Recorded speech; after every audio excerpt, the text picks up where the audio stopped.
Ok, impeccable. Dernière séance qu'on fera sur la météo. Donc je vous propose, on finit les slides et après on fait une annale ou un truc comme ça, histoire de s'entraîner. Suivant le temps qui nous reste, on peut même en faire 2 s'il y a le temps, on verra. Ok. On va aller assez vite. Je vais essayer de cibler un peu ce qui est utile ou pas utile pour les annales. Donc vous allez voir, il y a des moments où je vais avancer un peu plus vite, des fois un peu moins vite, mais c'est que je commence à comprendre un peu ce qu'ils demandent. Donc voilà. Donc on va parler de tout ce qui est phénomène dangereux pour les aéronefs. On va commencer par la brume et le brouillard. Déjà, est-ce que vous avez un peu l'idée de ce que c'est la différence entre la brume et le brouillard? Le brouillard, on voit presque rien 3 mètres, et la brume, c'est juste on voit, mais pas trop. Ouais, c'est ça. La brume est beaucoup plus légère que le brouillard et on y voit un peu mieux dans la brume que dans le brouillard. Déjà, pourquoi c'est dangereux la brume et le brouillard pour le pilote? Pour la visibilité. Visibilité, premier argument.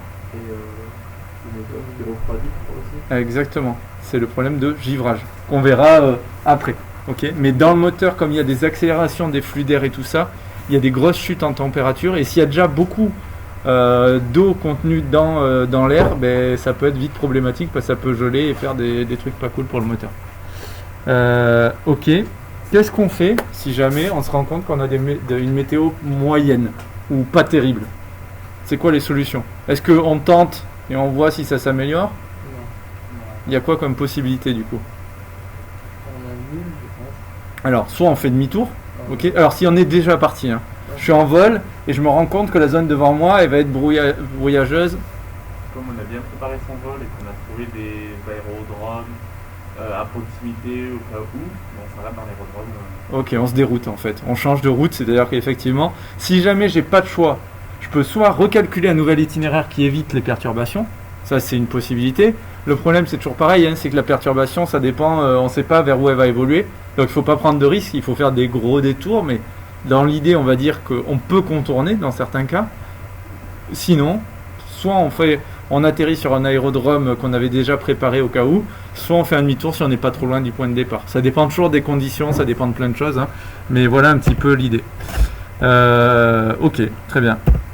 Donc, le brouillard, le brouillard c'est quoi? C'est des petites gouttes d'eau qui sont dans l'air et ça réduit la visibilité à moins d'1 kilomètre. Donc, l'idée, la différence qu'on va avoir, donc si je devais le tracer entre les deux, hein, le brouillard, j'y vois, attention, ça va être vraiment un dessin de qualité, mais là, ici, c'est vraiment assez épais et ma vision, là, elle est là, inférieure à 1 km.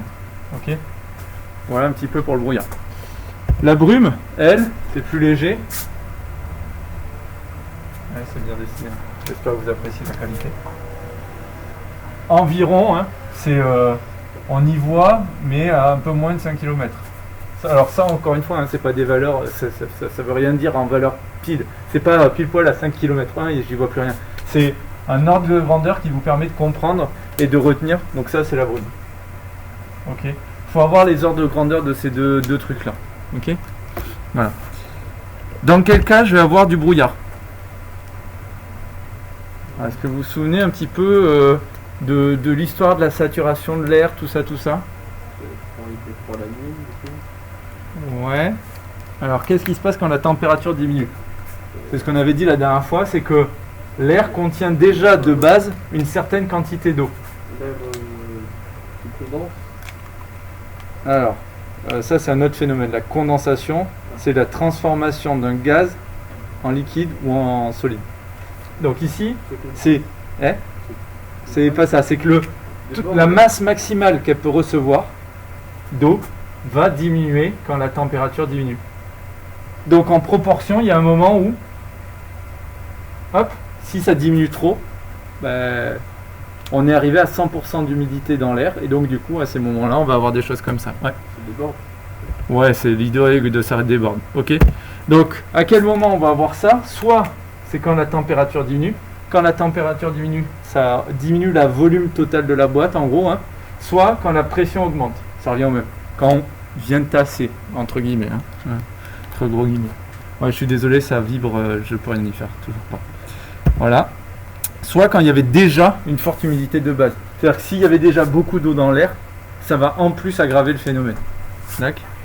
Et aussi s'il y a peu ou pas de vent. Ça peut se former en pleine journée. Alors, à quel endroit on voit de la brume? On voit de la brume par exemple en Guadeloupe. Pourquoi? Parce qu'en Guadeloupe, il fait extrêmement humide dans l'air. Extrêmement humide. Il fait chaud, hein, mais il fait extrêmement humide. Et donc du coup, comme il y a beaucoup d'humidité, ça va venir vraiment de se condenser et le fait qu'il y en ait vraiment beaucoup d'eau dans l'air, mécaniquement, c'est pas que j'ai diminué la taille de la boîte, c'est que j'ai augmenté la taille d'eau dans la boîte, quoi. Ok. La visibilité est réduite, ok. Et des fois, ce qu'il faut bien voir, c'est que au sol, il peut faire très bon, mais on peut avoir du brouillard en hauteur ou de la brume en hauteur, ok, qu'on n'avait pas au sol. Ça arrive. En voiture, je sais pas si vous avez déjà fait des trajets, mais il y a des fois, on est dans une sorte de vallée, pas de souci, et on commence à monter. Et là, il y a des sortes de couches pendant lesquelles il y a plein de brouillard, et on ressort de la couche, il n'y a plus rien. Et si vous avez des routes qui font un peu ça, il va y avoir des couches de brouillard qu'on voit par moment, et c'est assez stylé. Bon, il faut aimer le truc ça, quoi. Il existe aussi une brume sèche. Alors, c'est quoi une brume sèche? Parce que jusqu'à maintenant, on a dit c'est de l'eau qui est en suspension dans l'air. Sèche, ça veut dire qu'il n'y a pas d'eau. C'est du feu, pas un feu, ou de la fumée. Ça pourrait être de la fumée, mais dans ce cas-là, c'est pas une brume. Donc ça va être par rapport au... Il y a toujours l'existence d'eau, mais ça va être une composition différente. Non, si c'est sec, c'est qu'il n'y a pas d'eau. Oui, mais il existe bien de l'eau sèche, ça reste de l'eau. Il n'y a pas d'eau sèche. Si, ça existe. Enfin, ouais, alors non, c'était pas ça qu'il veut dire. La brume sèche, c'est comme on a eu il y a quelques temps. Je sais pas si vous vous souvenez, c'était il y a un mois. Il y a eu un moment, tout le ciel était jaune. En journée. Hein. Est-ce que vous vous souvenez de quoi ça venait? Ça, c'est le Sable du Sahara. Donc en fait, ce qu'il peut y avoir, c'est qu'il peut y avoir plein de poussière en suspension dans l'air. D'accord? Et comme par exemple des tempêtes, en gros des tempêtes de sable, hein, l'air est tellement saturé de poussière de sable qu'on n'y voit rien. Et d'ailleurs, c'était assez impressionnant parce qu'on n'y voyait vraiment rien. Voilà.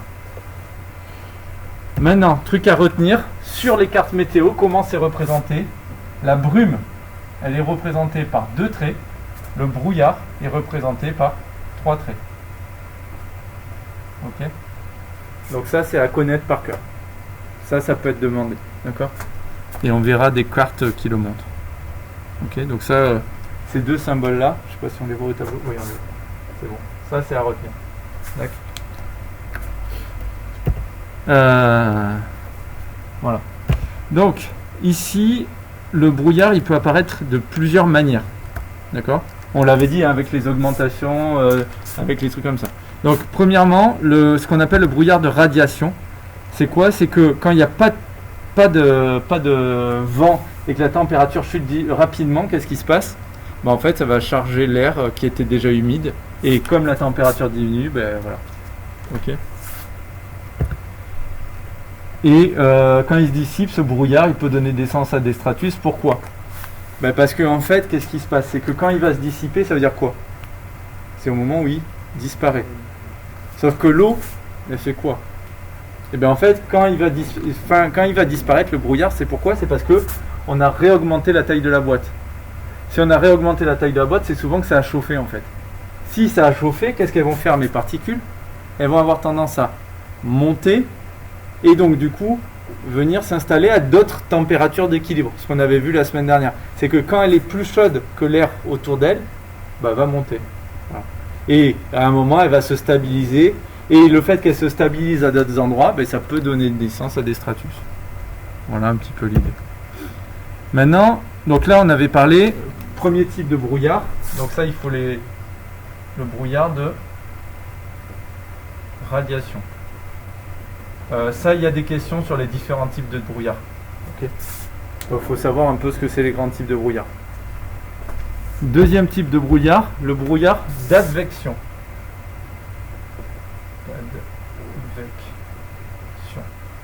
Alors, c'est quoi le brouillard d'advection? C'est quand on a une masse d'air chaud et humide qui est poussée par un vent faible sur un sol plus froid. Alors, le dessin, il est tout en bas. J'avais de l'eau et ça va être poussé vers un sol qui est plus froid. D'accord? Qu'est-ce qui se passe si le sol est plus froid? Comme la température du sol est inférieure, j'avais ça. Au-dessus de l'eau, j'avais peut-être par exemple, j'avais un air qui était très chaud avec une certaine quantité d'eau, hein, et il va arriver sur un sol plus froid. Donc quand il se déplace, mon cube, potentiellement, qu'est-ce qui va se passer? Comme le sol est plus froid, la taille de la boîte diminue. Or, la quantité contenue dans l'air reste la même. Donc je vais pouvoir arriver à la saturation. Et donc avoir des petites gouttelettes qui se mettent en suspension. Vous voyez un peu l'idée? Donc j'étais chaud, j'avais une grande boîte avec une certaine quantité d'eau, et quand je vais vers un truc plus froid, forcément, la taille de la boîte diminue, et donc du coup en proportion, en humidité relative, j'augmente. Ça va l'idée? Voilà. Donc par exemple, ça apparaît à quel moment? Ben, quand on a des entrées maritimes en hiver ou au printemps. D'accord? Parce que le sol va être plus froid que la mer. Pourquoi le sol est plus froid que la mer en hiver? Ah, bonne question. C'est neige. Oui, mais pas que. Même quand il neige pas, quand je suis à la plage et tout ça. Pourquoi le sol il peut être plus froid? Parce que dans la mer, en fait, la mer c'est pas un endroit d'eau stagnante, c'est-à-dire qu'il y a il y a plein de courants marins qui Ouais. sont inspirés, qu'il y a de l'eau du Maroc qui vient en France et de l'eau de France qui vient du Maroc, donc c'est vrai que la température change et varie au fur et à mesure. Ouais. Alors, la température change, et surtout la température de l'eau change beaucoup plus lentement. Parce qu'en fait, l'eau, c'est un très bon conducteur. Et vous allez me dire, mais c'est con, alors ça devrait changer plus vite. Et non. Parce que dès qu'elle reçoit de la chaleur, elle la donne à son voisin, l'eau. Alors que la terre, elle stocke l'énergie. Un caillou, il va mettre longtemps à chauffer, mais par contre, dès qu'il est chaud, vous pouvez le garder un moment, il va rester chaud un moment. Hein. Même la nuit, il va commencer à rester chaud longtemps. Je ne sais pas si vous avez déjà fait l'expérience chez vous. Un endroit qui est au soleil, même quand il n'y a plus de soleil, l'endroit continue à être chaud assez longtemps. C'est-à-dire même 2 heures après, on sent que la pierre, elle est encore chaude. L'eau, c'est pas du tout ça, c'est que l'eau, elle prend la chaleur, elle la donne à son voisin, et voilà. Donc ce qui veut dire que dans l'année, la température de l'eau va mettre très très très longtemps à évoluer. D'accord? Donc en hiver, l'eau reste quasiment à la même... Alors, quasiment entre guillemets, hein, mais elle ne connaît pas une très grosse variation de température entre l'été et l'hiver. Par contre, la Terre, la surface de la Terre, elle varie très vite. Même dans la même journée, ça va varier très vite. Et donc du coup, qu'est-ce que je disais? C'est pour ça que c'est surtout en hiver. L'air, il est plus chaud ici que là-bas, en hiver. Alors qu'en été, c'est l'inverse. Ok? Voilà. Troisième type de brouillard, le brouillard d'évaporation. Alors, bien sûr, là on cite les différents phénomènes. Ce qu'il faut bien retenir, c'est que tous les phénomènes ont lieu à plein d'endroits, tous en même temps. Enfin, là on essaye de faire des catégories, mais il se passe plein de choses à plein d'endroits. Hein, d'accord? Alors ça c'est quoi? C'est un vent faible mais froid qui souffle depuis la terre vers la mer. Pourquoi? C'est le problème exactement inverse d'ici. C'est quand j'ai du vent, la boîte qui est au-dessus de la mer, elle est comme ça. Non, elle est comme ça. Ok? S'il y a un vent froid qui lui souffle dessus, la taille de ma boîte, elle fait quoi? Elle rétrécit. Donc, si elle rétrécit, je vais arriver à un moment à un taux de saturation très grand. Ça va? Donc on dit évaporation, mais techniquement, ici, l'eau, elle est déjà dans l'air. C'est la taille de la boîte qui diminue en fait, juste. Ok? Ça va? Il reste encore un dernier, le brouillard de pente. Alors, le brouillard de pente... Hop, pardon, je marque aussi qu'il y a Christian. Brouillard de pente, c'est quoi? C'est que j'ai de l'air qui est déjà chargé et ça va monter le long de la montagne comme ça. Qu'est-ce qui se passe en hauteur? La pression, elle est comment? Plus grande ou plus petite? Plus petite, ouais. Voilà. La température, surtout en haut, elle va être plus faible. La pression ici, sur des petites montagnes, ça n'aura pas changé. Par contre, la température aura quand même pas mal changé. Est-ce que vous vous souvenez à peu près de combien de degrés on change tous les combien? 100 mètres, 1 degré. Tous les 100 mètres, 1 degré, t'es sûr? Ouais, il me semblait qu'on avait aussi le... Ah oui, c'était un autre cas, ouais. À peu près tous les 100 mètres, 1 degré. Et les pressions, c'est 1 hectopascal tous les 28 feet. Je sais pas si vous vous en souvenez. On change de 1 hectopascal tous les 28 feet. Ok, on l'avait noté quelque part. Bon, c'est important de connaître les... En fait, si vous prenez le livre, je vous montrerai. il y a un résumé des grandes conversions à connaître. Et je pense que c'est bien de les avoir en tête pour pouvoir les faire rapidement le jour de l'épreuve, quoi. Après les 3/4 des épreuves, il n'y a pas de conversion, donc c'est pas très grave. Ok. Danger du brouillard, bon ben c'est ce qu'on a dit tout à l'heure, hein. La réduction de la visibilité qui empêche le vol à vue. Est-ce qu'on a le droit de voler si on n'a plus la visibilité? Non. D'ailleurs, il y a des distances minimales avec les nuages à avoir. Je ne sais pas si vous vous souvenez, on n'a pas le droit de s'approcher trop près des nuages. Pourquoi? Parce que quand je perds la visibilité, comme on n'est pas habitué aux instruments, on n'est pas habitué à faire confiance aux instruments et souvent on n'a même pas les bons instruments en plus. Bon. Mais surtout quand on est dans des nuages, on perd les repères. Et par exemple, si je suis... Ah, j'ai même pas pris mon modèle. Oh, quelle tristesse. Hop, modèle de remplacement. Quand je fais un virage comme ça, vous savez que j'ai un facteur de charge, j'ai quelque chose qui me tire comme ça. Ce qui se passe, c'est que je peux être dans mon avion en train de faire ça. Et qu'est-ce que je ressens? Je ressens que je suis attiré ici. C'est-à-dire qu'en fait, j'ai l'impression, en étant comme ça, j'ai l'impression d'être à l'horizontale. Tout simplement parce que la force centrifuge me fait sentir que je suis vertical par rapport à mon avion, si j'ai bien réglé mon virage. Hein. Mais dans l'idée, dans un avion, si on fait confiance qu'à ces sensations, ben, ça marche pas.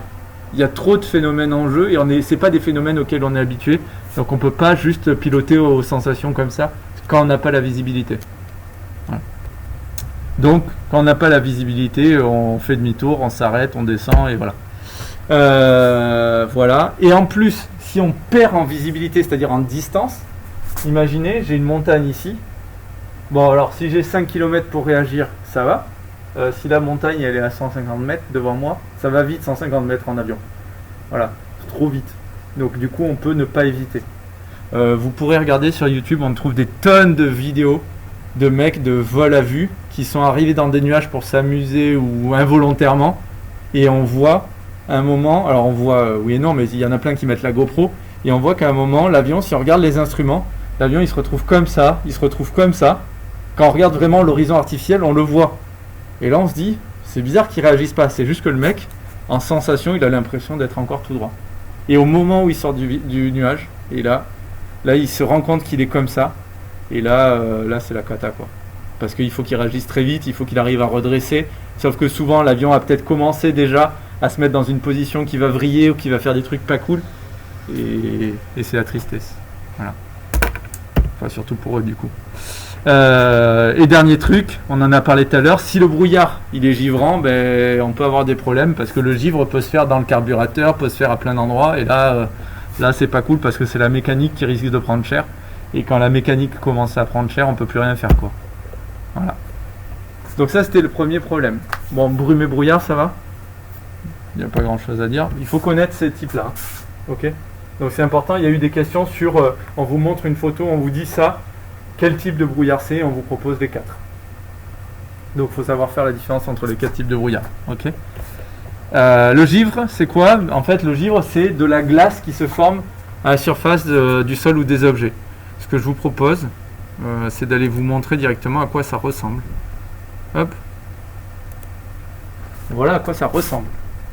C'est-à-dire, c'est pas genre gentil. Hein. Si on laisse givrer, ça fait vraiment des trucs... ça fait vraiment des glaçons. Hein.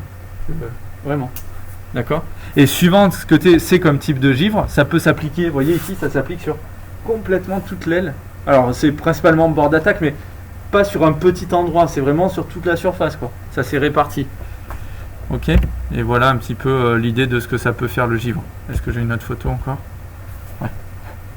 Là, on est moins content. Hein. Là, c'est les roues, ça, je crois. Ça commence à être pas une bonne nouvelle. Voilà. Alors là c'est autre chose, c'est des impacts de la grêle. On en parlera après. Ok. Voilà. Alors je reviens sur mon givre. Il est ouf. Il est là. Alors le givre du coup c'est quoi? C'est un dépôt de glace et le givre peut être transparent ou opaque. Ça c'est important parce que ça fait pas les mêmes problèmes. Ça va se mettre où principalement à votre avis sur l'avion? C'est dommage quand même de faire des maquettes et de finir avec ça, mais... Les points en face, quoi. Ouais, ceux qui sont le plus exposés au vent. Et c'est lesquels? C'est globalement... Ouais, donc l'hélice et... Les ailes.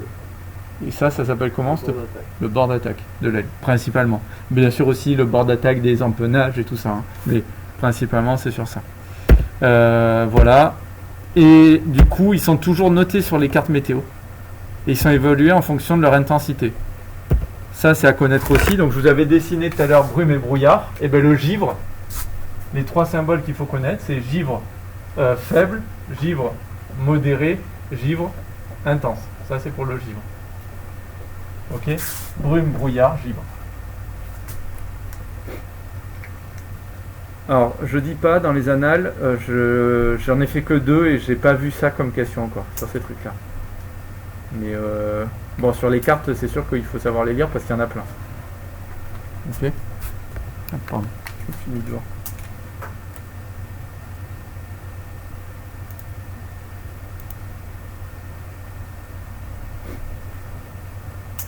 C'est bon?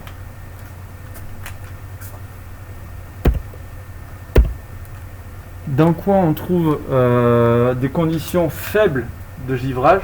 Bah, c'est quand on a des nuages qui sont très stables et quand on a finalement des brouillards qui ne sont pas denses. C'est-à-dire, le brouillard ici, on a dit c'est une visibilité inférieure à 1 km, mais il peut y avoir des brouillards très très denses. Alors dense, ça veut dire quoi? Ça veut dire entre guillemets intense, tassé. Voilà. Il peut y avoir des brouillards un peu plus légers et moins denses du coup. Ouais. Du coup, dans les brouillards secs aussi.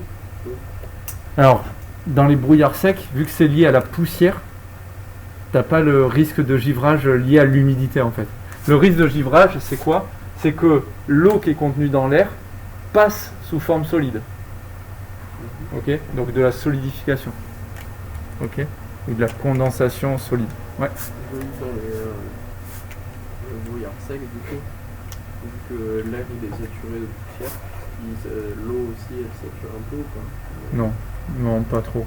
Enfin, c'est pas ton problème en vrai à ce moment-là. De toute façon, le problème du brouillard sec, c'est que c'est des phénomènes quand même après assez particuliers qu'on rencontre pas souvent chez nous. Du coup, est-ce que ça te sature? Ce que tu me dis, c'est qu'en gros, s'il y a du sable dans l'air, il y a moins de place pour l'eau. Ouais. Ouais. Après, techniquement, ces trucs-là, c'est des brouillards secs. Donc, ça veut dire que l'air, il est déjà pas très humide. Est-ce que c'est possible qu'il y ait à la fois beaucoup de poussière et beaucoup d'eau? J'avoue que j'en sais rien. Je me pose la question. Je sais pas. C'est une bonne question. Ouais, mais c'est une bonne question. Je demanderai à Kevin si j'y pense. Ouais, je sais pas. Pour le givre modéré. Alors le givre modéré, eux, ça va être dans des trucs un peu plus instables. Et quand le brouillard, il commence déjà à être un peu mieux. Et le givre fort, là, c'est que dans des nuages très instables. C'est quoi le nuage le plus instable que vous connaissez?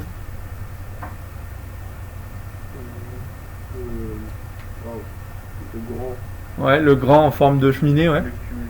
Le cumulonimbus. L'ennemi numéro 1, le cumulonimbus. Si vous devez en retenir qu'un, c'est lui. Ok. Ok. Ah oui. Et avec des précipitations surfondues. Alors, est-ce que vous savez ce que c'est une précipitation surfondue? C'est du style la neige, mais pas, ça tombe pas de la neige, mais ça mélange entre neige et pluie. Non, c'est pas ça. Ça, ce serait fondu. Non, surfondu, en fait, c'est de la pluie qui tombe. D'accord? C'est de l'eau, hein. Mais c'est de l'eau qui a une température inférieure à 0 degré. Vous allez me dire, normalement, l'eau, quand elle est inférieure à 0 degré, c'est de la grêle. Non. Il y a des conditions qui font que on peut avoir de l'eau à moins de 0 degré sous forme liquide. C'est ce qu'on appelle surfondu. Ok? Qu'est-ce qui se passe au moment où il y a une poussière qui vient toucher cette eau ou qu'elle tombe sur un sol ou sur un objet? À ce moment-là, en fait, c'était un certain équilibre particulier qui est lié à la fait que l'eau, elle a une...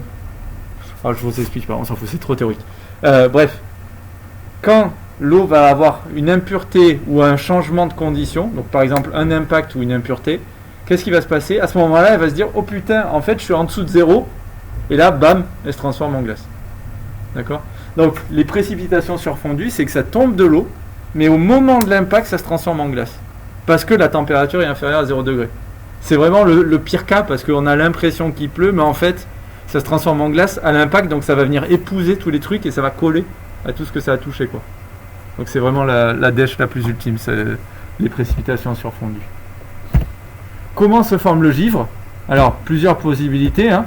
Soit, l'avion, quand il était au sol, il faisait froid et ça a fait du givre.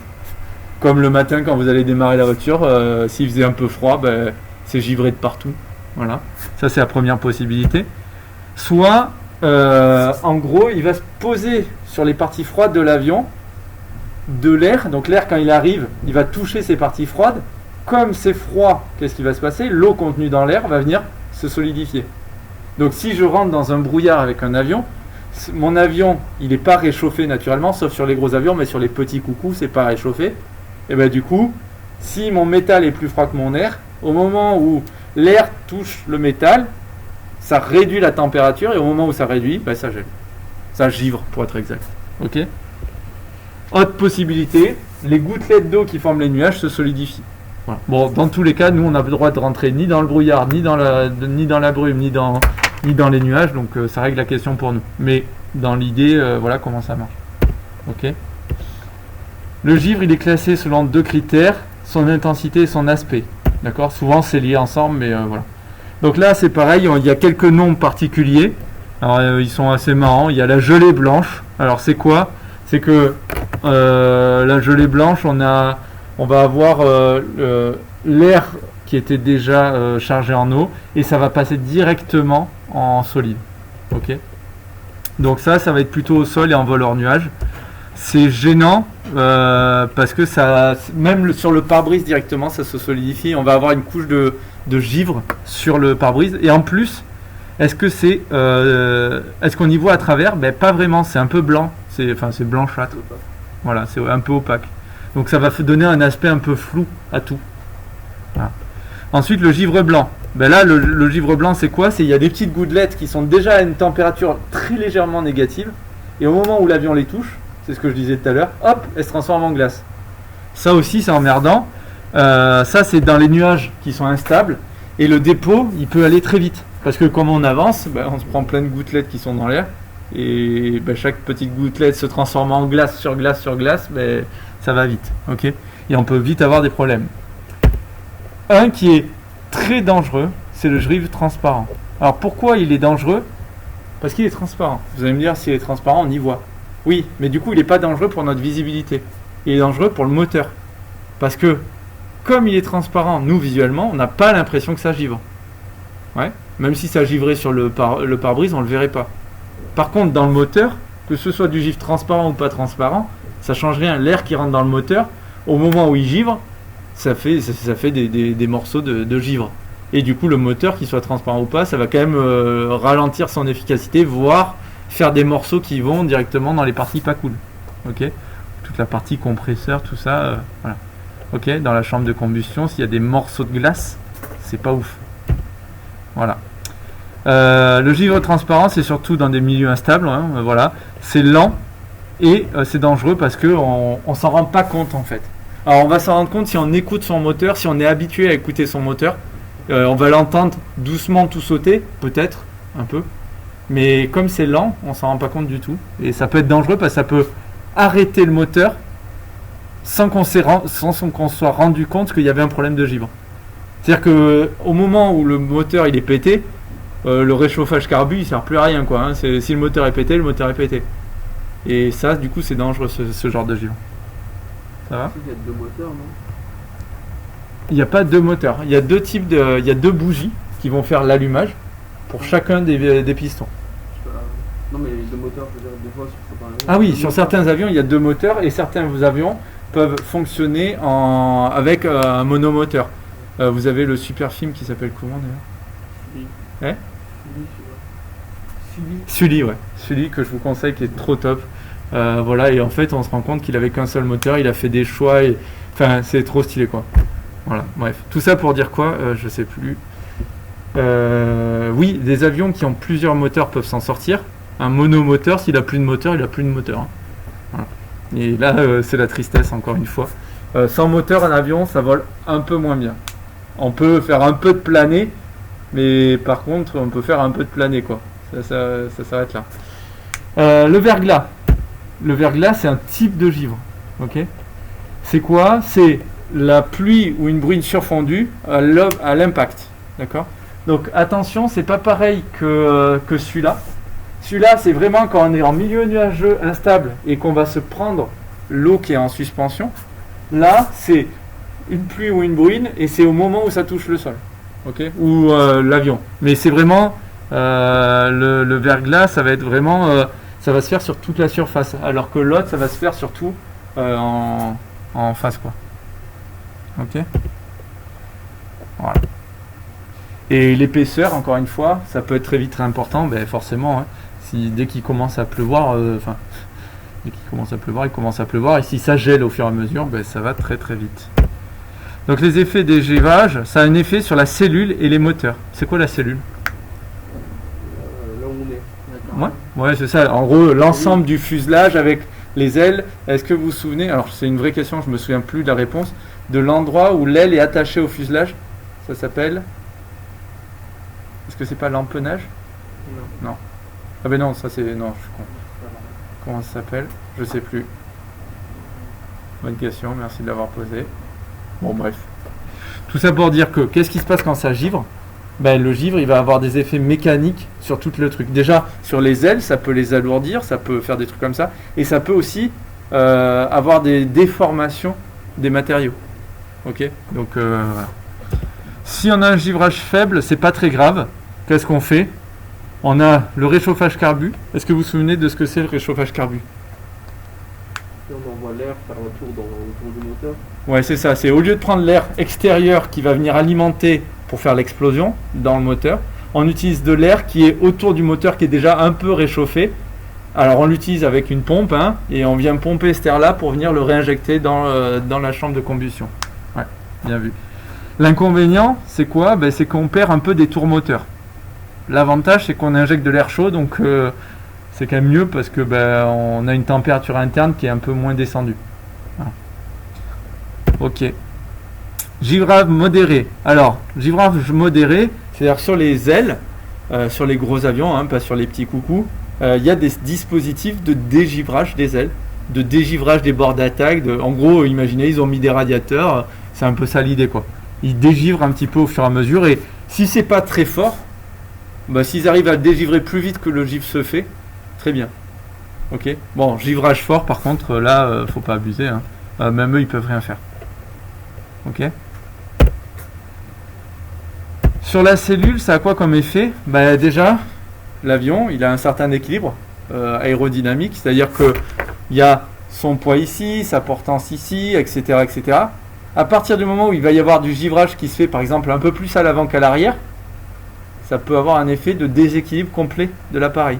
Et ça peut être grave parce que si ma portance et mon poids changent de place, mon avion, il y a un moment où je ne peux plus l'équilibrer. Et je vais avoir un avion qui devient complètement instable.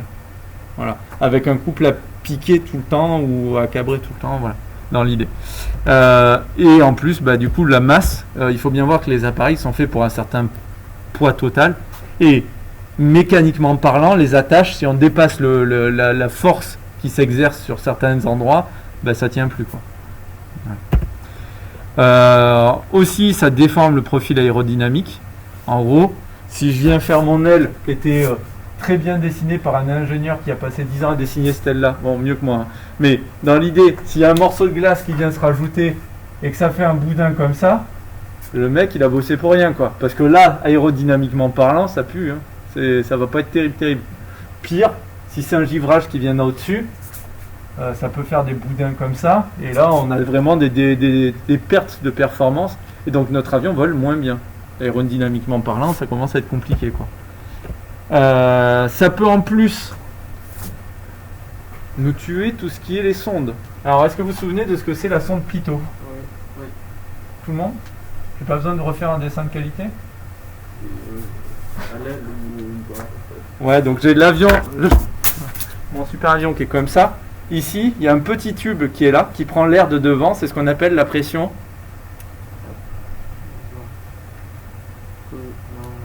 Si? Total. Ouais, la sonde de Pitot. Alors, allez, je fais mon dessin parce que j'avais envie quand même de le faire. Voilà, ça c'est l'avion, c'est le nez de mon appareil, ça se voit, hein. Ça c'est le cockpit. Hop. La sonde de Pitot, on la voit bien, elle fait un truc comme ça. Hop. Alors, elle est beaucoup plus petite que ça, c'est pas à l'échelle. Hein. C'est un petit truc avec le cache qui est fluo. Je sais pas si vous vous souvenez à l'aérodrome. Ça va mesurer la pression. Pourquoi on appelle ça la pression totale? Il y a un autre endroit, ici, là, où il y a un petit trou qui va mesurer la pression. Normal. Ouais, statique. Ok. Dans la pression totale, c'est quoi? C'est deux choses. Pression totale, c'est pression statique, c'est-à-dire la pression de l'air aux alentours, plus pression dynamique. Ok. La pression dynamique, elle est liée à quoi? Elle est liée à ma vitesse. En fait, c'est parce que j'avance que j'ai une pression qui avance. Enfin, j'ai plus de pression en face que sur le côté. Ok. Et la pression totale, ben, c'est la somme des deux. C'est le tube de Pitot nous permet de savoir notre vitesse indirectement. Ça mesure la pression et ça nous donne une information sur la vitesse. Ok. Bon, en vrai, c'est la vitesse au carré, mais on s'en fout. Ok. C'est l'idée qui est importante. Il faut se souvenir, ça peut être posé hein, comme question. Quel est le type de pression mesuré par le tube de Pitot ou la sonde de Pitot? Et on va vous demander, est-ce que c'est la pression totale, la pression statique, la pression dynamique ou une quatrième réponse qui sera un peu aléatoire. Et voilà, il faudra répondre correctement. Ok. C'est bon l'idée? Bon, c'était un petit rappel, mais c'est bien de pouvoir faire le lien entre les différents trucs. C'est là où on reconstruit un petit peu. Ça peut perturber les moyens de radionavigation. S'il s'agit des antennes, en gros, les antennes elles marchent moins bien quand elles sont givrées. Voilà. C'est juste que les ondes sortent moins bien ou sont déformées ou comme ça. Et ça risque de bloquer les parties mobiles. Alors là, on parle du givrage. C'est pas le petit givrage tranquille. Là, c'est du givrage de bonhomme. Hein. Ça veut bloquer le train d'atterrissage, les gouvernes, les volets. Bon, quand vous en êtes là, je peux vous dire, vous pouvez commencer votre prière, c'est trop tard. Hein. Si ça a givré les volets ou même les gouvernes ou quoi, bon, on est quand même dans une situation où il aurait fallu s'en rendre compte un peu avant. Et la visibilité nulle, bon, ça c'est ok, très bien. Effet sur le moteur. Donc c'est ce qu'on disait tout à l'heure, c'est que quand j'ai un moteur à piston, ça peut givrer le carburateur, d'accord? Et quand le carburateur givre, en fait, ça va commencer à ralentir le moteur. On s'en rend pas trop compte au début, mais quand même, c'est-à-dire si on n'a rien touché, qu'on était en vol rectiligne, stabilisé, tranquille, pépère, là on est là, ok, très bien, tout va bien. Et là, à un moment, le moteur, on ne sait pas pourquoi, il commence à baisser en puissance. Là, il faut se dire, c'est en train de givrer. On vient, hop, réchauffage carbu direct. Et ensuite, si vraiment on se rend compte que ça continue à baisser, qu'est-ce qu'on fait? Il faut arriver à donner de la patate au moteur. Ok. Et donc là, il y a d'autres choses à faire. Mais déjà, réchauffage carbu, ça va mettre 10-20 secondes à se stabiliser. Parce que ça va commencer à prendre l'air chaud, mais il faut le temps que le circuit se lance complètement, quoi. Voilà. Et que ça se rééquilibre dans la chambre et dans le carbu. Voilà. Ça baisse le rendement de l'hélice aussi. Les hélices, en fait, ce qu'on disait tout à l'heure, hein, s'il y a du givre dessus, elles vont être moins efficaces, forcément. Et ça peut givrer les entrées d'air des réacteurs. Alors nous, c'est pas notre cas, on n'a pas de réacteur, mais dans l'idée, l'entrée d'air du réacteur, ça peut être problématique aussi. Hein. Si ça réduit la surface d'entrée d'air, ça peut être un souci. Voilà, et ça peut faire passer, alors là on est vraiment dans le cas encore un peu plus extrême, hein, passer de la glace dans les réacteurs. Voilà, alors là, c'est-à-dire que sur le devant de mon réacteur, j'espère que je vais faire un dessin à peu près propre. Hop, ça c'est mon réacteur vide profil avec ici, hop, j'ai les hélices. Hop, ok. Si j'ai de la glace qui se forme ici et j'ai des petits morceaux qui se lâchent et qui vont vers l'arrière, moyen quoi, en gros, hein, c'est ça l'idée. Donc il y a déjà le fait que ça peut réduire la surface ici, mais en plus les morceaux de glace peuvent venir se détacher petit à petit et venir vers l'arrière. Ouais. Ça peut bloquer les vis. Dans des cas extrêmes, je suppose que oui. Ouais. Voilà. Après, j'espère que j'aurai jamais à le voir et toi non plus. Mais parce que là, on parle de givrage. Tu as quand même un système qui est déjà en fonctionnement, qui est en mouvement, on est sur des conditions où déjà mécaniquement parlant, ça aide. Mais c'est toujours pareil, hein, s'il fait froid dehors, s'il y a de la brume, en fait ça peut aller très vite. Si tu rentres dans un système qui est très instable, que l'eau autour de toi elle était déjà à des températures négatives mais encore sous forme liquide, au moment où tu viens de rentrer dedans, tout se transforme en glace, ça va très vite.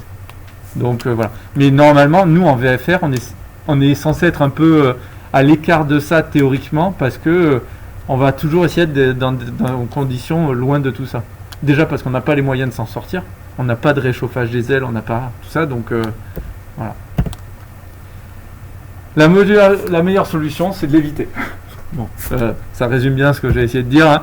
C'est que voilà. Et là, pour éviter de givrer, ils ont des trucs de dégivrage pour réchauffer les sondes, pour réchauffer les antennes, pour réchauffer les pare-brise. Ils ont des radiateurs partout, hein. C'est vraiment l'équilibre. Voilà. Est-ce que ça va pour l'instant? Bon. Précipitation à caractère dangereux. On a quoi comme précipitation à caractère dangereux? En gros, les grosses averses. Les averses genre bien violentes, celles où quand vous avez fait 1 mètre dehors, vous avez l'impression d'avoir pris un seau d'eau. Celle-là. Celle-là, on n'y voit rien. Qu'est-ce qu'on a tendance à faire quand on n'y voit rien? Quand vous êtes dans la rue, prenez une grosse averse, qu'est-ce que vous avez tendance à faire? Baisser la tête, rentrer un peu comme ça. En avion, vous allez avoir tendance à faire quoi? Essayer de vous rapprocher du sol aussi. Alors, c'est complètement con, hein, mais c'est la réalité. C'est un réflexe qu'on a de se dire je baisse la tête, il n'y a pas moins de pluie à un demi-centimètre en dessous, hein, au final. Et d'ailleurs, des fois, on s'expose le cou, c'est pas mieux. Hein. Mais bon, bref, ça c'est une autre parenthèse. Bref, quand il y a des grosses averses, on a tendance à voler très bas. Déjà parce qu'on n'a pas de vue dans le ciel et tout ça. L'inconvénient, c'est que le sol, il est plus proche. Hein. Voilà. Averse de neige, pareil, sauf qu'en plus, comme c'est froid, il y a les risques de givrage. Alors, averse de neige, si on peut les éviter, hein, l'averse de neige, c'est vraiment pas la pote. Turbulence. C'est quoi une turbulence, Thomas? C'est un trou d'air. Ouais, alors c'est vrai on a tendance à dire un trou d'air. Est-ce que techniquement c'est un trou d'air? Non. Techniquement parlant, il y a de l'air partout et c'est pas un trou d'air à proprement parler. Mais c'est quoi en fait finalement? Pourquoi quand j'avance avec mon avion, il va faire ça? C'est une zone où la pression est beaucoup plus faible et ça crée des zones où l'air est moins condensé. Du coup, ça va faire des... Ouais, alors moi j'aurais plutôt parlé de température supérieure ou inférieure. En gros, imaginez, si j'ai des gros courants ascendants parce que j'ai de l'air chaud ici là qui se crée, qu'est-ce qui va se passer? Au moment où j'arrive dans cette colonne d'air chaud, mon avion il va faire quoi? D'un coup il va faire ça. Et en fait quand je dis c'est une colonne, l'air aux alentours il continue à bouger. Donc en fait j'ai un peu ici, un peu ici, un peu ici. Qu'est-ce qui se passe? Ça fait ça dans l'air. J'ai des moments où l'aile elle se tape un air chaud, un air froid, un air chaud, un air froid. Et les turbulences ça va être ça en fait. Il y a des courants ascendants, descendants qui se créent. Et ça fait des mouvements d'air en fait un petit peu voilà. Quand vous regardez le dessus d'un radiateur, on voit bien des trucs comme ça là. Et on est dans une pièce fermée. C'est-à-dire qu'il n'y a pas de gros mouvements d'air. Dans l'air quand on est en vol, on peut avoir l'effet entre guillemets l'effet de l'air qui monte comme ça, mais en plus il y a des masses d'air qui se baladent tout autour. Donc, ça fait des sortes de mini-courants un peu partout, quoi. Voilà. L'endroit où on a le plus de turbulences, c'est où? Dans notre ami ultime, le cumulonimbus, le pire. Alors, là, on est d'accord que, en fait, dans les cumulonimbus, les contraintes d'air qui sont tellement violentes que ça peut vraiment casser les ailes et tout ça. Hein. C'est pas genre petite turbulence. Non, ça peut vraiment péter des trucs directement. Donc cumulonimbus, encore une fois, hein, on évite. Aussi, quand il y a des reliefs, quand il y a un vent fort qui arrive contre un relief, en gros, c'est un peu comme une vague qui arrive contre un rocher. Hein. Qu'est-ce qui se passe? Au début, ça va taper et donc ça va se répartir un peu n'importe comment. Le fait que ça se répartisse un peu n'importe comment, c'est ça qui crée des turbulences. Voilà. C'est pas comme quand on a des vents gentils qui arrivent sur des petites montagnes, ça va l'épouser, c'est très mignon tout ça. Non, là c'est... Voilà, dans le dent et ça fait des vents un peu dans tous les sens. Ok. Voilà. Voilà. Dans les ciels clairs, ça existe aussi. Ok. Alors c'est surtout dans des zones de fort gradient de température et de pression. Ce que je vous disais tout à l'heure, c'est vraiment quand on a des gros changements de température qu'il va y avoir des turbulences. Ok. Bon. théoriquement, nous, en petit avion, on n'est pas censé en avoir beaucoup. Alors, pour l'avoir fait en expérience, hein, même pas beaucoup, il peut y avoir des jours où l'estomac, ça monte, ça descend pendant une demi-heure. Faut tenir la demi-heure, quoi. Vraiment, c'est particulier. Hein. L'orage. L'orage, on est chez qui? Cumulonimbus, toujours. De toute façon, il n'y a pas vraiment de surprise, hein, c'est toujours le même. Alors l'orage, c'est le cumulonimbus son responsable. Donc là, on voit bien le principe du cumulonimbus. Le cumulonimbus, alors l'orage se forme à l'intérieur. Il y a deux types d'orage. Alors attendez, je vérifie juste. Je voulais vous dire deux trucs. Ouais. Ok. Deux types d'orage. Alors je vais le dessiner à côté pour que ceux qui sont en ligne ils le voient. Il y a deux types d'orage. Hop. Ouais, c'est vite fait. Hein. J'aurais dû faire un peu plus mouton ici. Ouais. Ok. Là on voit bien l'effet cumulo. Bref. Et là c'est très noir, bien sûr. Hein. Hop. Deux types d'orage. Alors, excusez mes dessins qui vont être absolument infâmes. Ouais, pas mal. Pikachu serait fier. Donc, ça, on appelle ça un éclair de trait. C'est-à-dire que c'est entre l'orage et le sol. Hein. Ouais, mon éclair est immense. Faut pas vouloir. Et il existe aussi des éclairs qui vont se créer. Bon, là j'ai un peu plus la flemme de le faire correctement. À l'intérieur du nuage ou comme ça à l'extérieur. Ça peut être à l'intérieur, mais ça peut être à l'extérieur. Des fois, on les voit dans les nuages, on voit des éclairs. Or, je l'ai fait ici ou ici, hein, ça revient au même. Et ça s'appelle les éclairs de masse. Ah, voilà, c'est ça, je cherche le mot. Éclairs de masse. Alors, comment ça se fait? Est-ce que vous savez de quoi ça vient, les éclairs? Charge négative et positive. Exactement. En fait, ici, ça commence à se charger négativement. Là, ça se charge positivement. Et comme les charges, elles ont envie de faire quoi? Elles ont envie de se rééquilibrer. Pour se rééquilibrer, elles ont deux possibilités. Soit je vide les négatifs vers le sol, et dans le cas, tout le monde sera positif, très bien. Soit les négatifs vont très vite basculer vers les positives, et c'est ça qui fait l'éclair. Donc en fait, petit à petit, il va se charger au début, c'est-à-dire qu'il va se déséquilibrer pour des raisons compliquées, hein, on s'en fout. Et à un moment, le déséquilibre est plus grand que ce que l'air peut retenir. L'air, vous savez, c'est un isolant. Heureusement pour nous, hein, sinon on serait toujours mort et électrocuté en permanence. Là, même si je me rapproche d'une prise, je crains rien. La prise, l'air isole.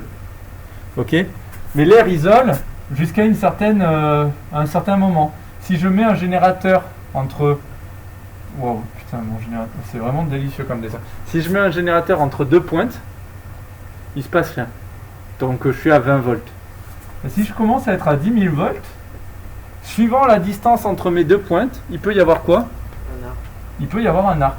Voilà. C'est-à-dire que l'air, c'est un isolant jusqu'à un certain point. Ok? Et bien, ce qui se passe dans les éclairs, c'est ça. C'est que tant que j'ai pas une grosse tension là, ça va, pépère, ça continue à se comporter comme un isolant. Et à un moment, ici, c'est comme si j'avais tourné le bouton du générateur.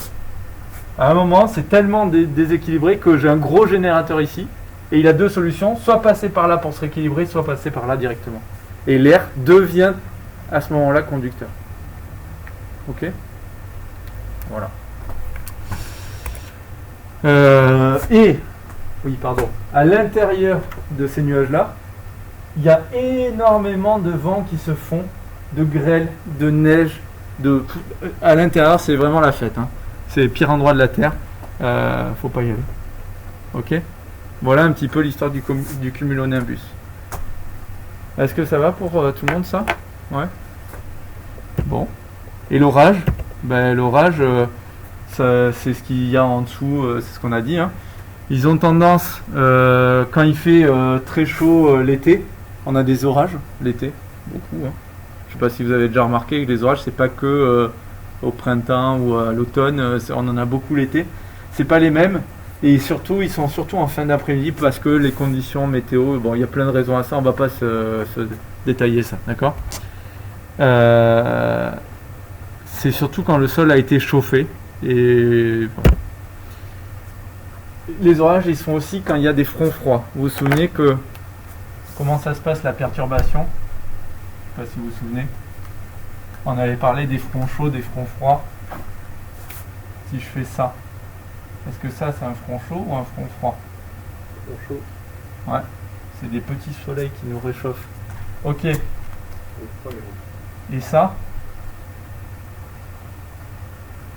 Wow, c'est très mal dessiné, mais bon, c'est l'idée. froid. C'est le front froid, c'est des piquants. Et le froid, ça ça pique. continue un petit peu après. Voilà. Alors, ça, c'est si je décide de le faire, on va continuer ici. Ici, est-ce que vous vous souvenez de comment ça s'appelle, cet endroit-là, où il y a à la fois chaud et froid?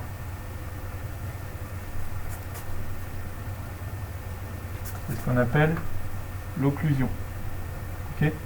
Donc, le front chaud, je vous rappelle, devant lui, j'ai quoi? Ben, j'ai de l'air qui est un peu froid. Hein. Il n'est pas encore arrivé, le front chaud. Le front chaud va arriver. Donc ici, ça c'est de l'air chaud. Hein. Okay. Qu'est-ce qui va se passer? Je ne sais pas si vous vous souvenez. L'air froid est là. L'air chaud arrive. Il va faire quoi par rapport à l'air froid? Il va le pousser. Et c'est qui va être sur le dessus ou sur le dessous? L'air chaud, il va être en haut. L'air chaud va être sur le dessus. Exactement. Ok. Maintenant, ça c'est quand je suis ici. Quand je suis ici, devant j'ai de l'air chaud et j'ai de l'air froid. Donc là j'ai de l'air chaud maintenant. Hein. J'ai de l'air chaud et j'ai de l'air froid qui arrive derrière. Qu'est-ce qui va se passer? Ça va le pousser. Oui. Et c'est qui va être dessus? L'air chaud. L'air chaud toujours. Donc l'air froid va venir faire comme ça. Ok. Bon, je vous le dis parce qu'il y a souvent des questions sur ces notions d'air chaud. Sur le front chaud, c'est qui pousse qui, sur le front froid, c'est qui pousse qui, c'est qui est au-dessus de qui, etc. D'accord? Il y a des petites questions sur ça régulièrement et sur ça aussi. Ça va? L'idée? Je disais ça pourquoi? Ah oui, il peut y avoir des nuages dans les fronts froids. D'accord? Parce qu'en gros, l'air chaud et humide, il est soulevé par l'air froid. Donc, front froid, on est ici. Hein. L'air froid arrive et il passe en dessous, donc il a tendance à pousser l'air chaud vers le haut. D'accord? Voilà, et du coup ça fait des barrières de cumulonimbus qui sont noyées dans la masse et tout. Et là c'est pas cool, ça fait des orages. Voilà, et il y a de moins en moins et des plus petits orages quand on va vers les pôles.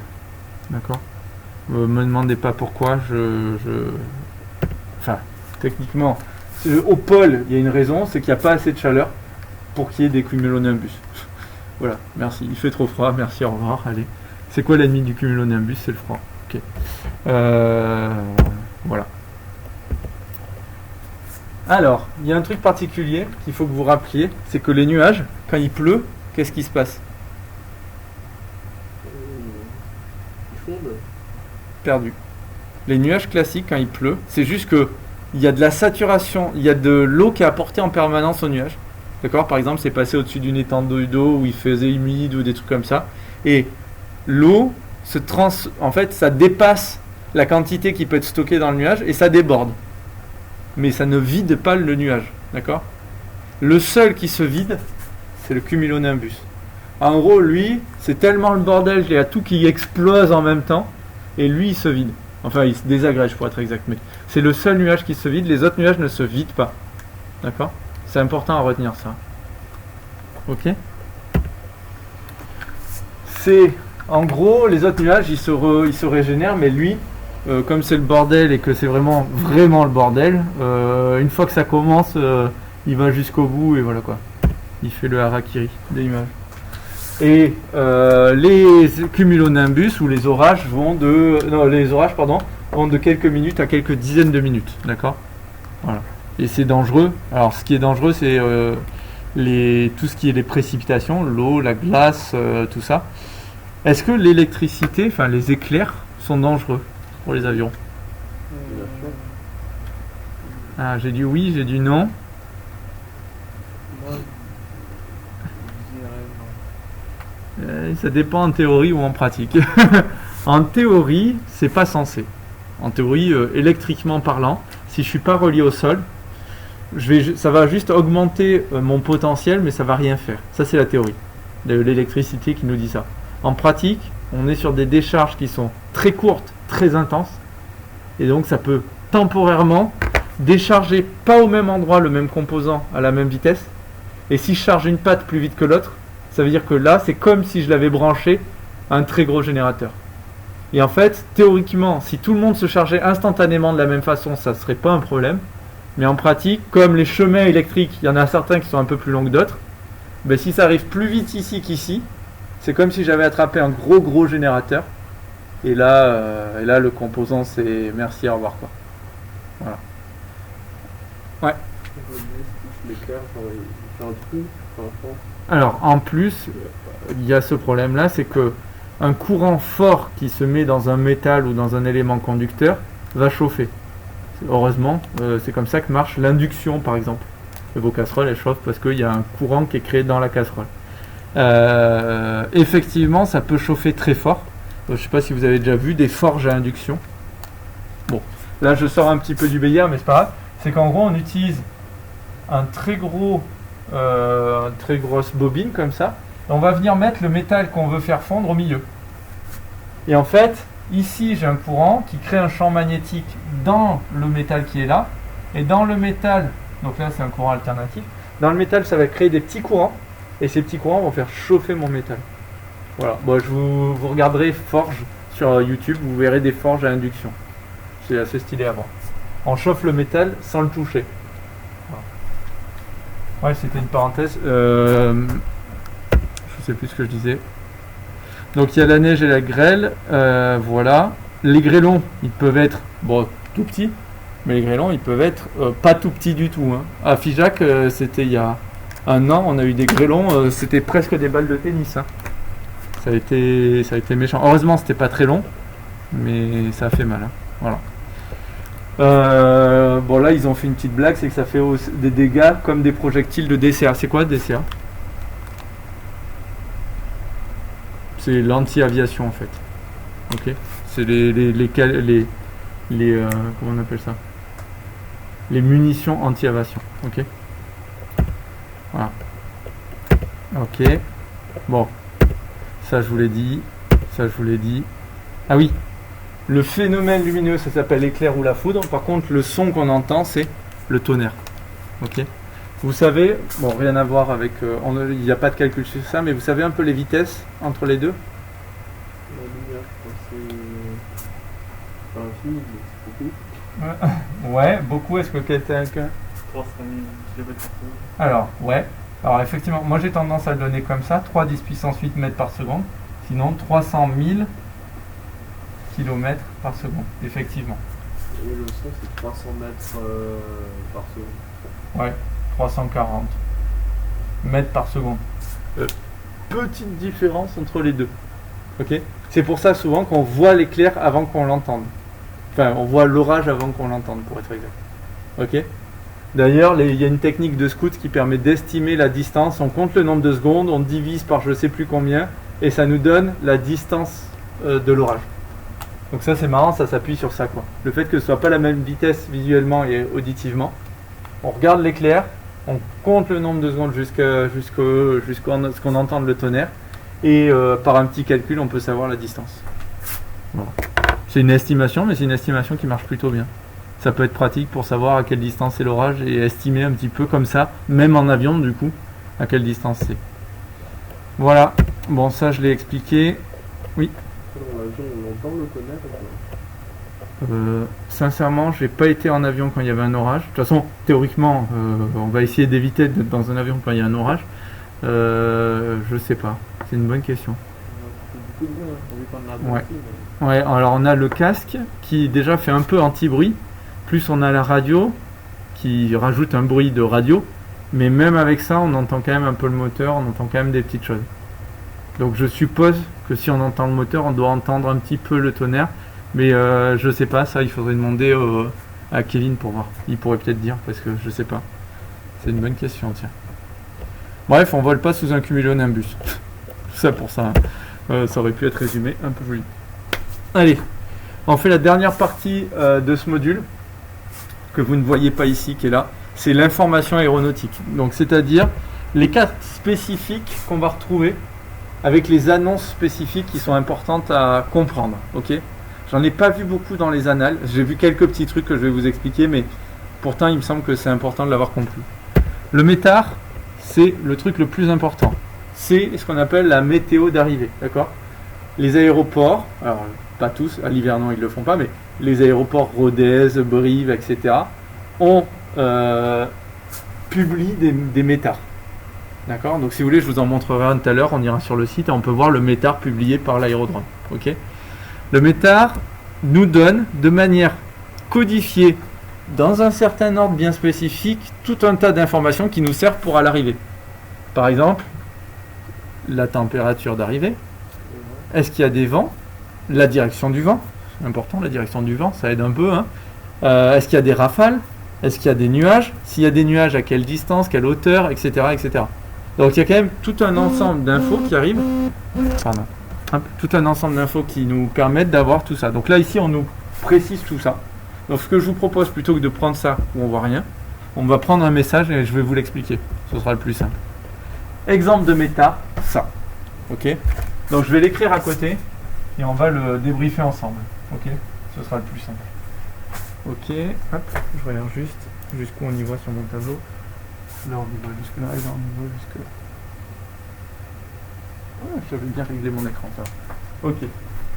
Alors est-ce que vous pouvez me dicter, que je ne le connais pas par cœur? Théo. Ouais. 09. Ouais. 30. Z. Ouais. 200. 10. G. 20. KT. Max. 08. 00. Plus SHSN. Ouais. XCT. 010 SP. Ouais. BKN. 025 SC. M04 M05. Q2. Ah, c'est intéressant. Et Lucie. Ok. Alors, les premières infos. Bon, facile. Aéroport. Ça, c'est l'aéroport. Ok. Ou l'aérodrome. Enfin, c'est l'identifiant de l'aéroport. Ça, c'est en deux parties en fait. Voilà. C'est l'heure. Ok. L'heure d'émission du message. Alors, il peut y avoir un truc en plus.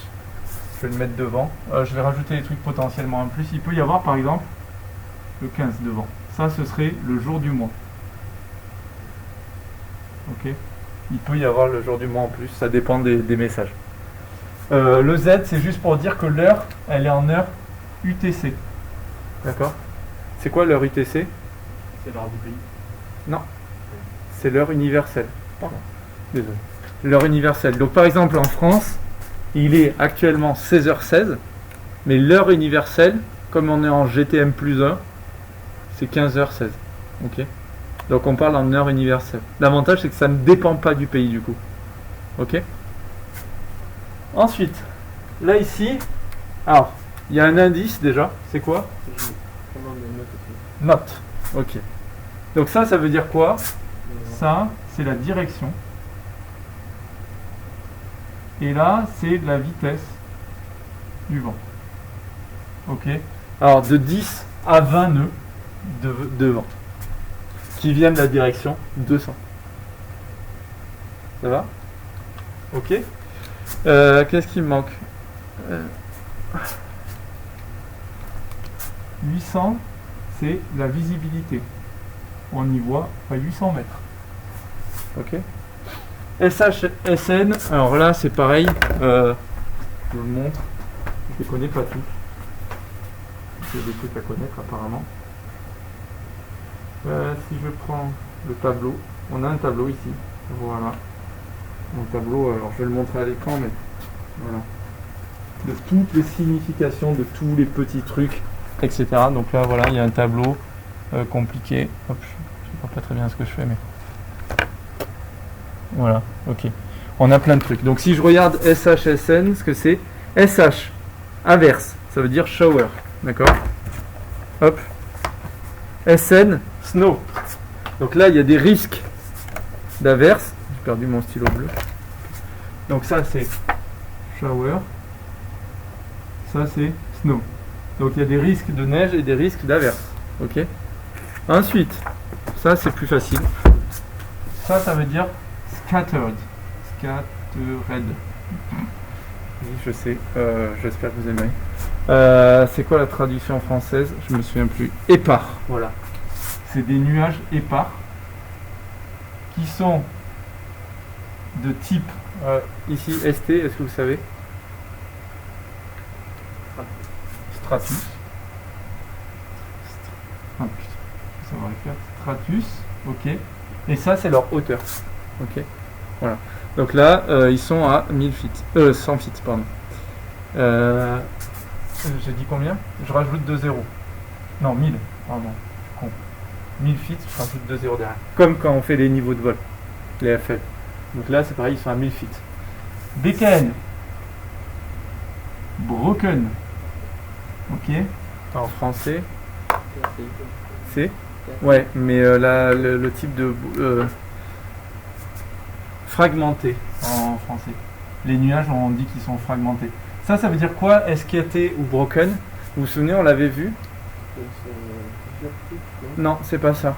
C'est en gros quel espace ils prennent dans le ciel. Je sais pas si vous vous souvenez, on avait vu qu'il y avait un indice qui va de 0 à 8 et que suivant s'il y en a pas beaucoup, moyen ou beaucoup, ça va être ça. Ben voilà. Fragmenté, ça veut dire beaucoup de nuages, pas beaucoup de ciel qui reste. Scattered, ça veut dire beaucoup de ciel, pas beaucoup de nuages. Ok. D'ailleurs, je crois que j'avais écrit le troisième. Few, c'est peu. Voilà. Donc là, c'est quoi? Ils sont à 2500 feet. Et là, c'est SC. Alors, Strato Cumulus. Ok. Est-ce que vous vous souvenez de ce que ça veut dire strato? Strato, c'est au-dessus de. Ouais. Alors stratos, non, c'est des strates. C'est des cumulus qui font des étages en gros. Pas comme le cumulonimbus, hein, qui lui est énorme, mais le stratocumulus, il fait plein de petites. Ouais, alors non. Je sais pas si vous vous souvenez, il y avait 3 étages. L'étage du bas, il n'y avait pas de préfixe. L'étage du milieu, le préfixe c'était Alto. Ouais. Alto. Ça, il y a souvent des questions. Et l'étage d'en haut, c'était Siro. Ok. Voilà. Strato, c'est par rapport à la forme. Ouais. C'est bon? Bon, c'est une parenthèse. Hein. Alors, les questions, elles sont jamais très dures. Souvent, ça porte sur ça. Ok. Et sûr. On peut vous demander de reconnaître des nuages ça. Est-ce que vous vous souvenez de celui-là? Comment il s'appelle? Les cheveux d'ange là. C'est le Cyrus. Et on peut vous demander aussi de reconnaître un truc comme ça. Un cumulus. Ok.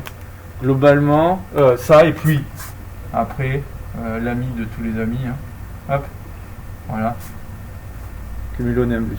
Globalement, personnellement, les 3 que j'ai vus principaux, c'est reconnaître ces 3-là parce qu'ils ont des formes très typiques. Voilà.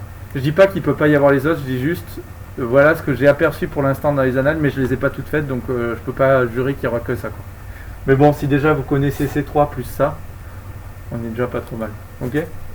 Pareil ici, vous n'avez pas à savoir tous les noms de tous les trucs. Ok. Ça, c'est la température. Merde, je vais essayer de continuer en vert. Bon, non, allez. Là, ça, c'est la température, d'accord? La température ici, c'est de moins 4 degrés Celsius. Et le moins, ben, c'est le M. Si c'était plus 4, il n'y aurait pas le M. Voilà. Ensuite, ça, c'est la température du point de rosée. Et là, ici, ce serait moins 5 degrés Celsius. Ok. Vous vous souvenez de ce que c'est le point de rosée?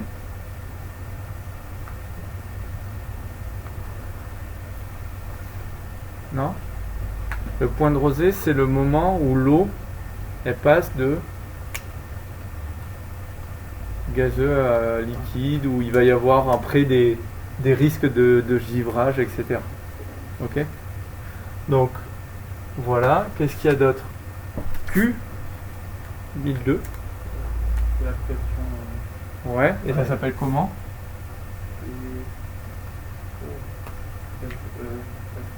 Ouais. Alors, ça pourrait être donné en QNH. Apparemment, ça existait à une époque. Pour en avoir parlé avec mon instructeur, pardon, c'est le QNH. Pardon, c'est le QNH. Ça pourrait être donné en QFE, mais maintenant, beaucoup d'aérodromes fonctionnent en QNH et plus en QFE. Ok. Et c'est effectivement 1002 hectopascal. Ok. Voilà. Alors la raison de pourquoi on n'utilise plus trop le QFE, vous savez, c'est l'altitude, c'est la hauteur par rapport au terrain. Bah, tout simplement parce que si on passe au-dessus d'un aérodrome, ça voudrait dire qu'il faudrait qu'on calcule par rapport à son altitude à lui, qui est par rapport au niveau de la mer. Si on nous donne un QFE de temps, il faut qu'on fasse des calculs pour additionner en permanence.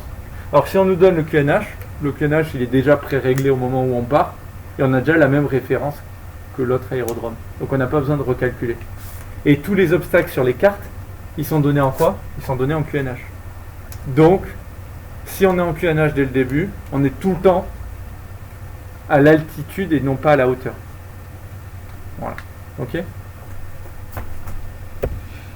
Voilà. Donc la signification, c'est bon, on a tout donné là-dedans. Ok? Le no-sig, ça veut dire pas de changement significatif prévu. C'est-à-dire qu'il pense que cette météo-là, elle va être stable. Enfin, elle va être stable, ça va être ça. D'accord? Est-ce que ça va l'idée à peu près? Pardon? Ouais, mais ça, tout ça, c'est ce que ça expliqué là. Voilà, c'est rien de plus. Mais je trouvais que c'était plus simple de faire élément par élément que de se taper un texte illisible. Voilà. Donc ça, pareil, j'ai pas vu d'un moment où on vous demandait de le traduire complètement. Mais c'est pas exclu qu'on vous dise qu'est-ce qui se passe à telle hauteur ou qu'est-ce qui se passe. Voilà, ok. Alors ça c'était les métars, d'accord? Donc si vous voulez, plus tard je vous montrerai un métard sur le site. Voilà. Les spécies c'est quoi? Il y avait des métars réguliers et à un moment il se passe un truc un peu particulier. Hop, ils envoient un spécie. Ok. Alors là par contre je vais pas rentrer trop dans les détails, ça sert à rien. C'est qu'en gros là ici ça peut changer sur la sécurité et la possibilité de se poser. Donc c'est vraiment il se passe un truc assez important pour qu'il fasse un message spécial quoi. C'est le bulletin info quoi. Ok. Donc là un exemple de spécie. Alors si vous regardez, on retrouve quand même des éléments communs. Le spécie LFRB, on retrouve ici 8h30 du jour numéro 2. Il y a du vent qui vient de la direction 30, 12 nœuds. 999, ça veut dire quoi? 9999. Hein?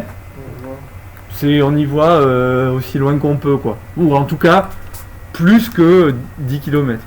Bon, plus que 10 km, ça commence à aller. SCT 015. Ouais, SCT 015. À 1500, voilà. Ensuite, qu'est-ce qu'il y a 16-12, je me souviens pas. Je crois que c'est un code spécial. Oui, 16 degrés, 12 degrés, effectivement. Bon, ça c'est le QNH. Pas de changement significatif. RM4, V3 égale. Et là, c'est là où on arrive dans le vif du sujet. Il faut aller voir un tableau, le groupe RMK. Et là, on va nous dire un petit peu qu'est-ce qui va se passer. D'accord? Bon, ici, j'y arrive pas, en plus ça arrête pas de vibrer. Donc, en gros, B, c'est que ça s'améliore, M, c'est que ça devient un peu plus pourri. Donc, B3, c'est que ça va s'améliorer, a priori. D'accord? Et 3, c'est les nuages bas. Voilà un petit peu l'idée. Bon. Voilà. Donc là, on en a un autre. Où ça s'empire. Voilà. Ok. Voilà un petit peu l'idée. Ça va? Bon, on reste pas trop dans ça parce que ça sert à rien. Les trucs métars, alors des fois ça peut être généré automatiquement. En fait, maintenant de plus en plus, c'est pas un mec qui s'amuse à taper le message et à l'envoyer. c'est un système automatisé qui crée le message à partir des différents capteurs et tout ça. Pour ça, pour être sûr, il y a un A qui est mentionné dans le message. L'ATIS, je crois que j'avais écrit la définition, c'est l'Automatic Terminal Information Service, d'accord, ATIS. C'est un système de diffusion locale qui permet de diffuser les paramètres de l'aérodrome. Ok, voilà. Et c'est renouvelé tous les 30 ou 60 minutes. Et c'est identifié avec une lettre de l'alphabet. C'est parfois consultable par téléphone. Donc si vous avez envie de téléphoner à Rhodes, 05 65 77 17 67. Voilà. On le retrouve d'ailleurs, ce numéro de téléphone, on le retrouve dans les cartes VAC. Voilà, c'est ici. D'accord. Alors ici c'est marqué ATS et pas ATIS, mais ça revient au même. Est-ce que ça va l'idée? Jusque là? Voilà, donc ça c'est un exemple de message. Alors en vrai, on ne veut pas rentrer dedans, c'est très long pour pas grand chose, sauf si vous voulez le regarder, mais en gros, voyez le message, ils annoncent un peu tous les paramètres. Par exemple, on peut décoller piste 26, on peut atterrir piste 26, on peut décoller piste 24, etc., etc. Ça donne plein d'infos sur l'aérodrome et sur ses conditions et tout ça. Ok. Marqué QFU. Le QFU, ouais. Le QFU, quand tu as ta piste comme ça, quand on parle de la piste 11. La piste 11, en fait, à Figeac-les-Vernons, c'est une piste qui a 108 degrés. D'accord? Et bien ça, le 11, c'est son QFU. Voilà. Ok.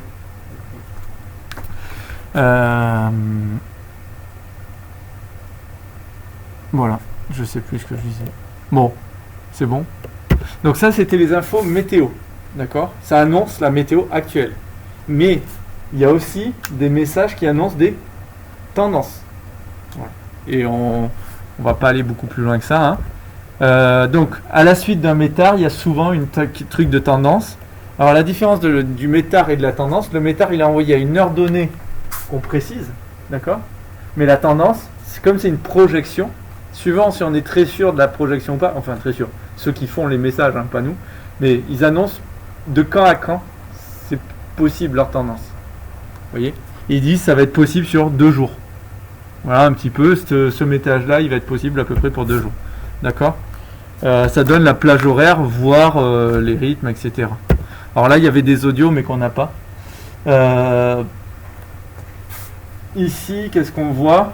On retrouve des structures quand même un peu identiques. Donc, le 2 du mois en cours à 13h. D'accord? J'en ai marre, ça me fait vomir là le truc. On a un vent qui vient du 30 qui a 16 nœuds. Ensuite, 360 VC sur 60. Ça veut dire quoi? Ça veut dire qu'en gros, le vent ici, il est variable entre 360 et 60. D'accord? Donc c'était un vent qui venait du 30, mais il peut tourner. Hein, ok? Ensuite, 9000, c'était quoi? Visibilité. NSC, c'était pas de nuages significatifs. D'accord? C'est quand. Alors tout à l'heure, on a montré qu'il y avait des nuages. S'il n'y en a pas, c'est NSC. Et ils disent quand même qu'il n'y a rien pour être sûr qu'on n'ait pas qu'un bout du message. Quoi. Pardon. 08 M02. Et les températures. Actuellement, il fait 8 degrés et la température du point de rosée, c'est -2. Ok.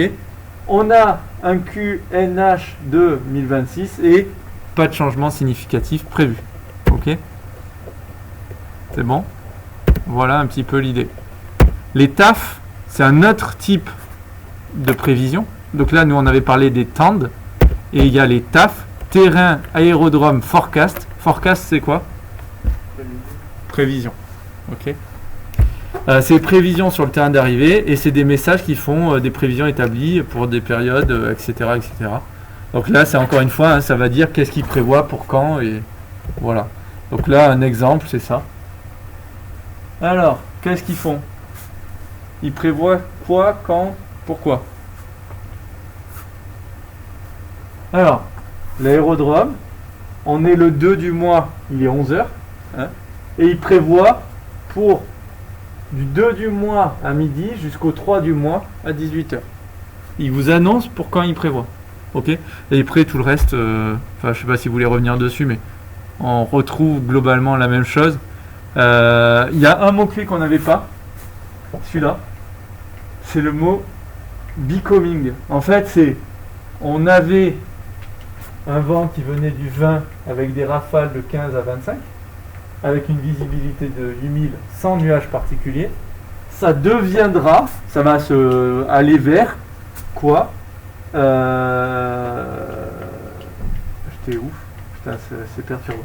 Un vent qui viendra du 20 à 12 nœuds, une visibilité plus qu'à 5000, avec ici BR tempo, je sais plus ce que c'est, BR la brume temporaire, la brume temporaire, et il me manque le 0220, 0222, je sais plus, on va regarder. Alors 0220, 0220, blablabla. C'était quoi? Ah, c'était à 20h. Ok, le 2 à 20h et le 2 à 22h, il y avait un vent. Ok. Donc là, il annonce en fait les différents trucs, les différentes horaires. Bon, ce qui est sûr, on va pas vous demander de faire de la traduction de ça. Hein. Ok. Peut-être que sur le métard, on va vous demander d'extraire une ou deux infos importantes. Voilà, peut-être la direction du vent et sa puissance ou des trucs comme ça, peut-être. On verra en faisant des annales, je me souviens plus, et je vous réexpliquerai à chaque fois pendant les annales de toute façon. Ok. Voilà. Il nous reste le dernier, le sigmé ou sigmet, je sais pas comment vous voulez le. C'est significatif météo. C'est quoi? C'est en gros, c'est quand il va y avoir des gros phénomènes météo un peu dangereux. Bah ils sont annoncés pour être sûr qu'on ait l'info quoi. Voilà, d'accord. Donc là, c'est carrément des centres de veille météorologique. C'est pas l'aérodrome qui fait son boulot en regardant autour de lui. C'est carrément, il y a des centres qui vérifient tous les phénomènes dangereux et qui vont annoncer un peu partout. Attention, il y a ça qui s'approche, il y a ça qui s'approche. Voilà. Ok, ils redistribuent ce qu'ils ont analysé, quoi. Voilà un petit peu l'idée. Ok. Donc là, encore une fois, hein, on va pas se retaper tout ça. C'est pas le problème, d'accord. Mais ils nous annoncent où est-ce qu'il y a des problèmes, de où ça va, jusqu'où ça va. Ok. Et de quand à quand. Voilà, ça va. Est-ce que c'est bon pour tout le monde ça? Il nous reste à regarder vite fait les cartes. Et puis voilà, ça sera bien pour aujourd'hui. Alors les cartes TEMSI, c'est quoi? C'est les cartes qui montrent les formations nuageuses et les précipitations. Il va y avoir dessus les symboles, qui sont plus ici, mais les symboles de brume, givre et brouillard. Ok. Donc les cartes TEMSI, elles sont établies pour des altitudes moyennes. Donc par exemple la LFL 100 à LFL 250. D'accord. Voilà un petit peu la tête d'une carte TEMSI. Dessus on va retrouver des petits symboles que vous connaissez. Celui-ci. Alors attendez, je vais le faire au pointeur laser pour que tout le monde le voit. Celui-ci là. Ça c'est du givre faible. On va retrouver des symboles comme là. Ça c'est quoi ça? L'occlusion. On va retrouver le front chaud, le front froid. On va retrouver ici du brouillard. Bon, le reste je connais pas. Bon, on a déjà une bonne idée de ce qui se passe quoi avec ça. Ok. Ça va l'idée? Ok. Et voilà. Et après, à partir de la carte TEMSI, on va essayer de dire je veux faire de tel à tel trajet. On regarde une coupe de notre trajet. D'accord. Ça permet de choisir les altitudes pour éviter certaines couches de nuages, certains trucs. Voilà. Donc un exemple d'une coupe, c'est ça. Alors c'est très joli. Hein. Ça a été fait. Voilà. Donc on veut aller par exemple de LFML à LFMN. Bon, dur à dire. Donc je vais aller d'un certain endroit à un certain endroit. Il y a certaines distances et tout ça. Et on va placer finalement les différents nuages qui existent sur le trajet en fonction de leur hauteur pour pouvoir voir à quel endroit on est censé passer pour éviter le maximum de monde quoi. Ok. Voilà. Donc là on voit certains nuages et on voit que on voit leur nom en fait par moment. Broken Stratus. Broken Cumulonimbus. Alto Stratus. Etc. etc. Ok. Voilà un petit peu l'idée de ce qu'on retrouve. Bon. Carte des vents. Alors ça peut présenter des vents à plusieurs altitudes. Ça c'est un truc que vous retrouvez souvent. Je sais pas si vous y voyez très bien. Une carte des vents, ça ressemble à ça. On a, je sais pas si vous vous souvenez, on en avait parlé déjà. Les petits drapeaux. Est-ce que vous vous souvenez un petit peu les petits drapeaux, comment ils marchent? Le drapeau, il indique quoi? La direction du vent. Et ensuite, j'ai quoi comme info sur ce truc? Alors, je peux avoir effectivement une flèche, un grand trait ou un petit trait. Est-ce que vous vous souvenez de combien c'était? Le petit trait, c'est 5. 5 nœuds. Là, c'est 10 nœuds. 10 nœuds. Et c'est 50. 50 nœuds. Ok. Bon. Très bien. J'ai plus rien à dire. Merci. Au revoir. Ok. Donc ça, on vous le demande des fois un petit peu de regarder et de dire ah combien veut dire ce vent-là. Ok. Voilà. Donc là, c'est un exemple de deux cartes, une au FL. Apparemment, c'est au FL 50 et l'autre c'est au FL 100. Ok. C'est marqué tout en bas là, FL 50 et là FL 100. Ok. Le système GAFOR, alors c'est pour l'aviation générale, hein, General Aviation Forecast.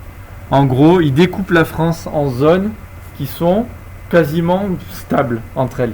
En gros, ils font un découpage, mais pas un découpage en grille. Ils font un découpage en disant ah ben tout ça, ça se comporte de la même façon en météo. Bon, on va créer une zone pour ça. Voilà un petit peu l'idée. Voilà. Et là, si on regarde, vous voyez, ils découpent comme ça en zones. Et donc, ça leur permet de donner directement des météos dans des zones particulières. Et comme c'est des zones qui sont supposées être assez stables entre elles, à l'intérieur, bah voilà, un petit peu l'idée. Ok. Bon. Un code ODMX. Alors, un ODMX, c'est quoi? Ça résume les conditions prévues de visibilité et de plafond. En gros, ODMX, ça peut dire que c'est soit ouvert, soit difficile, soit marginal fermé. Sachant que le difficile, il va de 1 à 5 et le marginal, il va de 1 à 3. Voilà. Je crois que j'ai un tableau après. Voilà. Donc ça donne un peu... Oh merde, j'ai sauté le tableau. Ça donne un petit peu les conditions, est-ce qu'on peut ou est-ce qu'on peut pas, quoi. Ok. En vrai, personnellement, je sais pas trop dans quel cas on a ça, donc je peux pas vous en dire plus. Désolé. Voilà. Et là, après, on a des exemples de GAFOR, voilà, où ils nous annoncent des trucs avec du D1, D3 par exemple. Ok. Et ça, c'est les photos qu'on a déjà regardées tout à l'heure. Est-ce que vous avez des questions sur toute cette partie de météo? Non, ça va? Ouais,